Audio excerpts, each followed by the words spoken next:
ভালোবাসার দুটি পাখি। এবার দুটো পাখিকে আমি শেষ করে দেব। কলেজ লাইফ থেকে ওই সারা বিবেক আমাকে জ্বালাচ্ছে, বৃষ্টি আমাকে শুধুমাত্র ভুল বোঝে ওই সামার জন্য। একবার বাগে পেলেই বুঝিয়ে দেব। তাই না স্যার? আরে স্যার, মালটাকে তো বাগে পেয়েই থাকে, তুলে নিয়ে গিয়ে মাথায় লাল বল ঢেলে দিন না, তারপর তো। এই জন্যই তোকে ভালোবেসে মাঝে মাঝে আমি কি বলি জানিস তো, তুই একটা গাধা, তোর বুদ্ধি একদম নেই। যদি বৃষ্টির কোনো ক্ষতি হয়ে যায় তাহলে বিবেক আর মানুষ কি আমাকে ছেড়ে দেবে? আর কাকা বাবু যদি আমাকে ভুল বোঝে তাহলে তো আমার আরো লস। কারণ বৃষ্টিদের এই বিশাল সম্পত্তির জন্য আমার লোভ যে বেড়েই চলেছে রে রনি। তাহলে আপনার সম্পত্তিটা আসল, বৃষ্টি ম্যাডাম ব্যাক সাইড। মারি স্যার, কি ফাঁদ পেতেছেন। আরে এই ফাঁদেই তো বৃষ্টিকে আমি ঢোকাবার অনেক চেষ্টা করছি, কিন্তু সালা ওই বিবেক বারবার ওকে ওই ভালোবাসার টানে বার করে নিয়ে যাচ্ছে। চিন্তা কি স্যার, আপনার তো মেয়ের সঙ্গের অভাব নেই।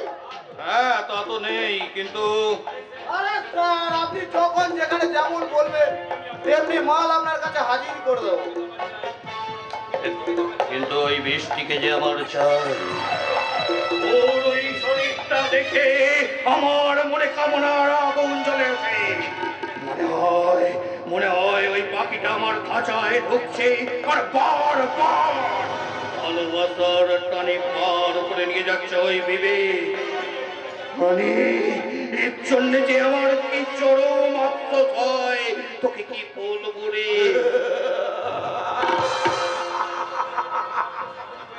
সারা জীবনটাই তোকে আফসোস শব্দটাকে নিয়ে বয়ে বেড়াতে হবে রে। কারণ কারণ ওই কাকি বললি না, ওই কাকি বললি না, ওকে তুই ধরতে যাবি আর পুরো করে উড়ে যাবে ভালোবাসার ঠিকানায়।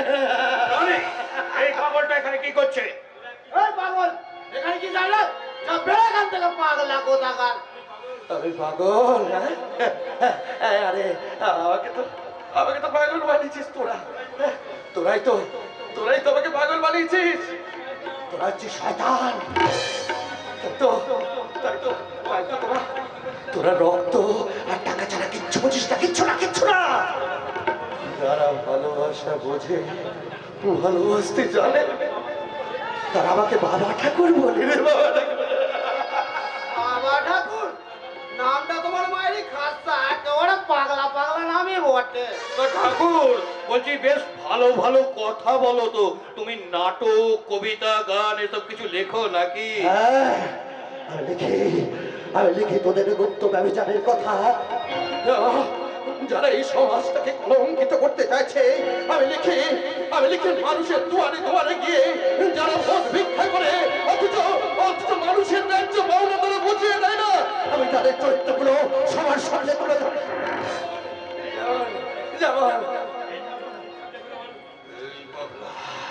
মুখ সামলে কথা বলছে।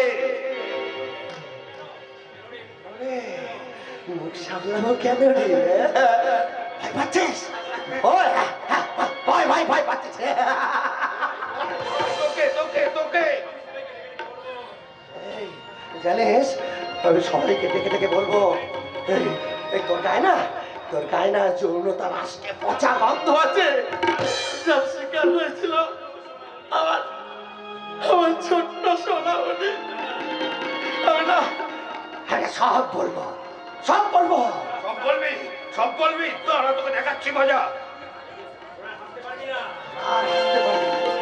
আর হাসতে পারবি না, আর মানুষের ক্ষতি করতে পারবি না। তার আগে তোকে শেষ করে দেবো।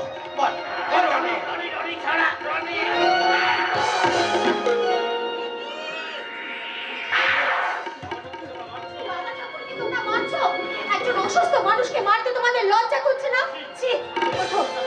ওঠো বাবা ঠাকুর। আপনি জানেন না ম্যাডাম, ওই সারা পাগল ঠাকুরটা স্যারের গলা টিপতে দিয়েছিল। কেন রে, আসল কথাটা বলতে বড় ভয় পাচ্ছিস তাই না? শান্ত হও ঠাকুর, শান্ত হও। তা তুমি আবার কে যে সাহেবের হয়ে ওরফে সাহেবের প্রাণ বাঁচাতে এসেছো? আরে ম্যাডাম, আমাকে চেনেন না? আমি হলাম এই এলাকার সব থেকে নাম করা। কখন কোথায় কি বলতে হয় সেই জ্ঞানটা তোর নেই দেখছি। যা, তুই এখন এখান থেকে যা। যা শালা। ঠিক আছে, যাচ্ছি। তাহলে স্যার, আমার পাওনা ঘন্টার হিসাব করে রাখবেন কিন্তু। চলুন স্যার, চলে বৃষ্টি ম্যাডাম। বৃষ্টি, তুমি ওর কথায় কিছু মনে করো না। আরে ও হলো এই শহরের সব থেকে বড় গুন্ডা, ওরফে তোমার দেহ রক্ষী, তাই তো? ঠিক বলেছিস মা, তুই ঠিক বলেছিস। ওরা সবাই না ওই পচা চাল কুমড়ো ছাঁচের মতো গড়া। সবাই সমান, সবাই পাবি। তাই তো, তাই তো এই সরকারের দেয়া ভিক্ষা আমি দিইনি। এই সরকার আমাকে অনেকবার ভিক্ষা দিতে গিয়েছিল জানিস। আমি যখন পথে ভিক্ষা করে দুটো খাওয়ানোর জন্য, তখন তুই তো আমাকে একটুখানি খাবার দিস।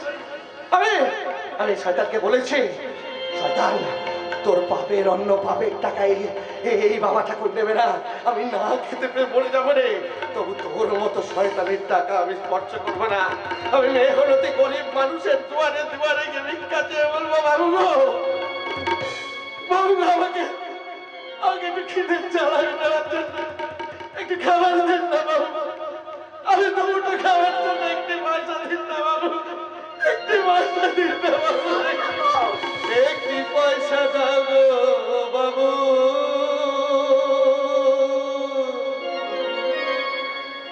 একটি পয়সা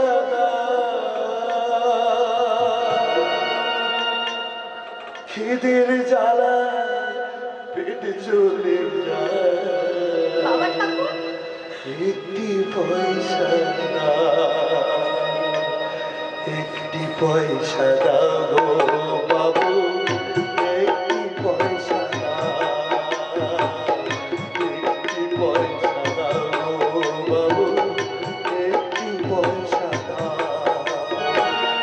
চোখের জলে বুক ভেসে যায়, একটি পয়সা দাও বাবু, একটি পয়সা দাও,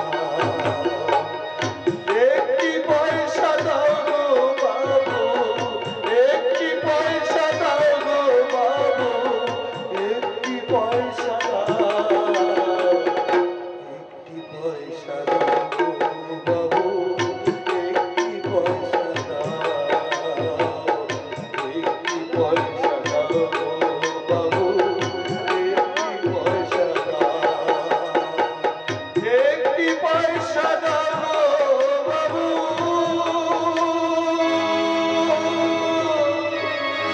একটি পয়সা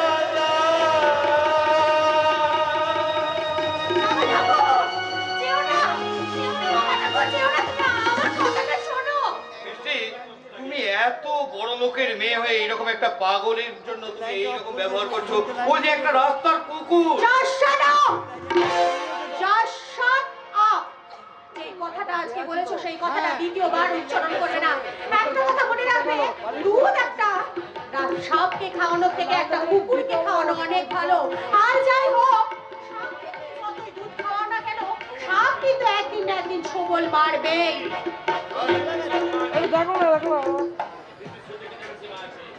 বৃষ্টি, এই সবের কিন্তু একটা সীমা আছে।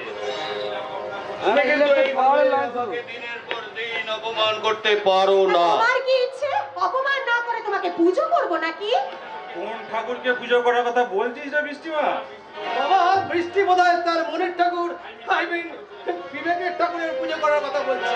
না না, ও তাই বল। তা হ্যাঁ বাবা, তুই কখন এলে? এসেছি কারখানার কাজের চাপে, আপনার সঙ্গে তো দেখা করা যায় না, তাই ভাবলাম একবার ঘুরে যাই এই আর কি। বাবা, তা তোমার যে কাকা বাবুর প্রতি এত টান, এত শ্রদ্ধা, এই কথা তো আগে জানতাম না। আরে করবে না, তুই যা ওকে ভক্তি শ্রদ্ধা দেখাচ্ছিস তাতে ও বেজায় খুশি, তাই ও ভাবলো। ও মা, তাই নাকি? প্রকাশের সাথে বৃষ্টি তাহলে ভালোই ব্যবহার করছিল। তা ভালো ভালো। আরে মানে আমাদের দুজনের কিছুই হয় না, আমাদের দুজনের সম্পর্কটা বন্ধুত্বের মতো, তাই মাঝে মধ্যে একটু একটু। বৃষ্টি, তুই মা আর প্রকাশের সঙ্গে খারাপ ব্যবহার করিস না, ও কত ভালো ছেলে। তা যা বলেছো বাবা, একেবারে খাসা ছিল, আর লাড্ডু আপেলের মতো। ঠিক যেন শিমুল ফুল দেওয়া, কিন্তু গন্ধ নেই। দাদা আর বলিস না, দেখ না তোর কথা শুনে না লজ্জায় মুখখানা একেবারে লাল টকটকে হয়ে গেছে। দেখুন দেখুন, বৃষ্টি আর মানস মিলে কি রকম ভাবে আমাকে ইনসাল্ট করছে। বৃষ্টি, মানস, তোরা কি সব বলছিস? প্রকাশ আমাদের জন্য কত কি করে, আর তোরা কিনা ওকে। এটাও তুমি কিন্তু দারুণ বলেছো বাবা। ও আমাদের জন্য এত কিছু করছে যে লাভে একুল উকুল দুকুল একেবারে ভেসে খাচ্ছে। যাওয়ার আগে তোমাকে একটা কথা বলে যাচ্ছি বাবা, পারো তো হিসেবের খাতাটা একবার চোখ খুলিয়ে দিও। 100 বার কাকাবাবুর কোম্পানি, কাকাবাবু খাতা দেখবেন, কাকাবাবু 1000 বার দেখতে পারেন, আপনি এক্ষুনি দেখতে পারেন কাকাবাবু। কেন হঠাৎ এত দরদ যে উঠলো? কিছু আর ম্যাজিক করে রেখেছো না? কেন, তুমি কি আমাকে অবিশ্বাস করছো নাকি? সে তো তুমি এখন থেকে কোম্পানির 50% মালিক বসে ভেবে বসে। তবে জেনে রাখো তুমি আমাদেরই পোষা, আমি থাকতে তুমি বেশি কিছু করতে পারবে না। ঢুকু দেখেছো বাবা, ঢুকুর ফাঁদ এখনো দেখো। চলে বাবা আমিও আসছি, আমি একটু মায়াবতীর সঙ্গে দেখা করে আসছি। আচ্ছা বেশ, তো জানা আসার সময় দেবেনটা কেমন আছে একটু দেখে আসিস। আরে বাবা, ওদের বাড়িতে যাওয়ার আবার দরকার কি আছে? ওদিকে ডেকে পাঠালেই তো হয়। কথা মুখ সামলে বলবে বলে দিচ্ছে। বৃষ্টি, চুপ কর না। একটা কথা সব সময় কান খুলে পরিষ্কার করে শুনে রাখ, এমন কিছু মানুষ আছে যারা আমাদের কাছে টাকার থেকে প্রয়োজনের থেকে অনেক অনেক বেশি মূল্যবান। তেমন পৃথিবীতে এমন অনেক জিনিস আছে যা 1000 টাকা দিলেও আমরা সেগুলো কিনতে পারবো না। তার মতন উদার মনের মানসিকতার মানুষ সে কথাটা কিছুতেই বুঝতে পারবে না। কথাটা মনে রেখো। প্রকাশ, তুমি বাবা ওর কথায় কিছু মনে করো না। না, আপনি কিচ্ছু চিন্তা করবেন না, আমি ওর কথায় কিচ্ছু মনে করিনি। মা মারা মেয়ে, ছোট থেকে আদরে মানুষ, তাই তুমি কিছু মনে করো না বাবা। আমি আপনাকে নিজের বাবার মতো ভাবি, তাই তো তোমারও কোম্পানি এত দায়িত্ব ছেড়ে দিয়েছি। আপনার দেওয়া দায়িত্ব আমি মাথায় তুলে নিয়েছি কাকাবাবু, আমি যথাযথ পালন করার চেষ্টা করছি, আমি এই জন্যই তো আছি।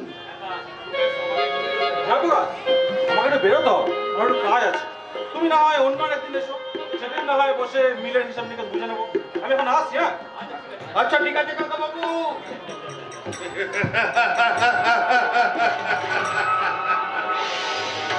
রাবণের কন্যা বৃষ্টি,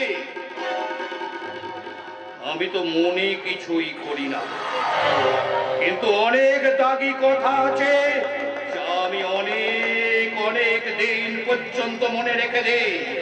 ওই কেউটের বাচ্চা মানুষটাকে আমি এমন অ্যাসিড দিয়ে মারবো যে ও সারা 7 জন্ম জন্মালেও এই প্রকাশ রায়ের কথা শুনে ভয়ে আঁতকে উঠবে। আর বৃষ্টি, ওর এবার ডানাটাকে ছাঁটে দেবার সময় হয়েছে। ওই শালিটাকে যতই দেখি ততই ওকে ভোগ করবার জন্যে আমার ভেতরের অমানুষটা জেগে ওঠে।